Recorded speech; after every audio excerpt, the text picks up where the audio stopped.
Kekaisaran Mongolia adalah kekaisaran terbesar dan terkuat di dunia pada masanya, yaitu tahun 1206 sampai dengan 1368 Masehi. Mongolia bahkan tercatat sebagai kekaisaran terbesar kedua dalam sejarah dunia, menguasai kurang lebih 33 juta kilometer persegi di masa keemasannya. Pada masa itu, jumlah penduduknya mencapai di atas 100 juta orang. Menurut ahli sejarah barat R.J. Rummel dalam Wikipedia, diperkirakan sekitar 30 juta orang terbunuh di bawah pemerintahan Kekaisaran Mongolia, dan sekitar setengah jumlah populasi Tiongkok habis dalam 50 tahun pemerintahan Mongolia. Pasukan Mongol merupakan pasukan terkuat sepanjang sejarah, melibas berbagai bangsa dari Asia hingga Eropa. Di era keemasannya, hampir tidak ada satupun pasukan yang mampu membendung kekuatan mereka. Hanya ada dua kekuatan yang pernah mampu menggagalkan penaklukan Kekaisaran Mongolia.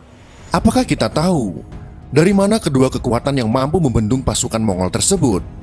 Dalam video ini kita akan mengulasnya. Selamat menyaksikan.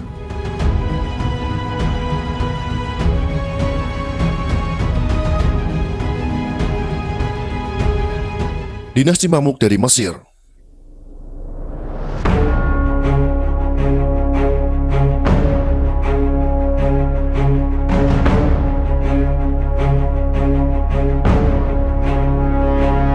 Mereka berhasil mengusir dan menghancurkan tentara Mongol pada masa pemerintahan Hulagukan. Bahkan mereka terus mendesak Mongol hingga keluar dari Damaskus, Syria. Kekalahan pasukan Mongol tersebut terjadi dalam sebuah perang terkenal yang disebut dengan pertempuran Ain Jalut. Dalam bahasa Arab, Ain Jalut memiliki arti yaitu mata Jalut. Peristiwa ini terjadi pada tanggal 3 September tahun 1260 di Palestina, antara Bani Mamluk yang dipimpin oleh Qutuz dan Baibars berhadapan dengan tentara Mongol yang dipimpin oleh Kitbuga.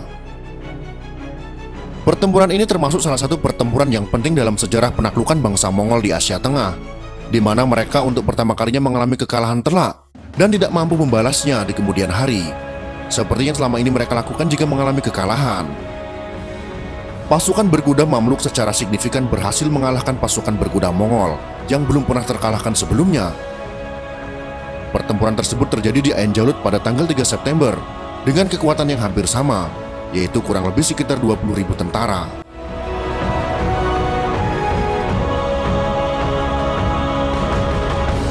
Taktik yang dipakai oleh Panglima Baibars dari Mamluk adalah dengan memancing keluar pasukan berkuda Mongol yang terkenal hebat sekaligus kejam ke arah lembah sempit sehingga terjebak. Baru kemudian pasukan kuda mereka melakukan serangan balik dengan kekuatan penuh yang sebelumnya memang sudah bersembunyi di dekat lembah tersebut. Akhirnya taktik ini menuai sukses besar. Pihak Mongol terpaksa mundur dalam kekacauan. Bahkan panglima perang mereka, yaitu Kitbuga, berhasil ditangkap dan dieksekusi. Sejak kekalahan tentara Mongol dalam perang Ain Jalut, bangsa Mongol mengalami kemunduran dan akhirnya sampai sekarang tidak pernah berkuasa lagi.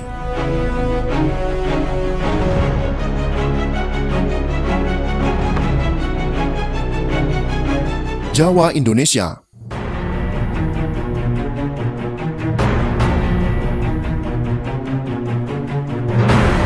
Penaklukan Kekaisaran Mongol gagal akibat disiasati dan diusir oleh Raden Wijaya dari kerajaan Singosari, yang kemudian mendirikan kerajaan Majapahit yang kelak menjadi kerajaan terbesar di Asia Tenggara.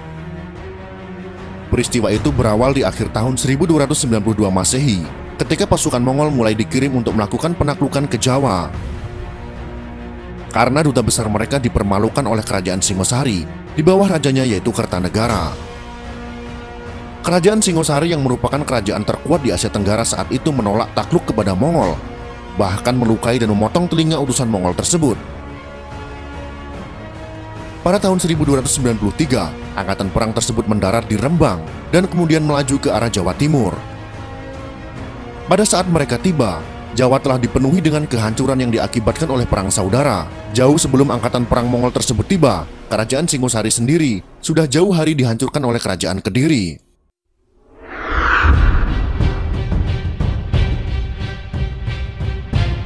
Pasukan Mongol yang tidak tahu apa yang harus mereka perbuat itu disiasati oleh Raden Wijaya sebagai penerus Singosari untuk membantunya berperang melawan kerajaan Kediri. Raja Jayakatwang dari Kediri akhirnya tertangkap, dan Raden Wijaya kemudian mendirikan kerajaan yang diberi nama dengan Majapahit. Namun ternyata di luar dugaan pasukan Mongol kemudian diserang oleh Raden Wijaya sendiri dan diusir dari Jawa.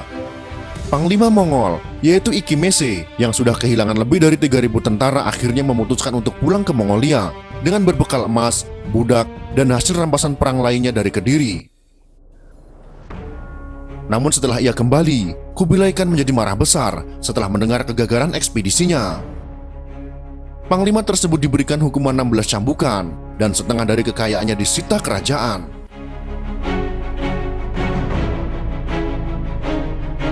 Itulah sekelumit kisah tentang dua kekuatan yang bisa mengalahkan invasi Mongol, bangsa penakluk yang kejam. Semoga informasi ini bisa memberikan wawasan kepada kita semua.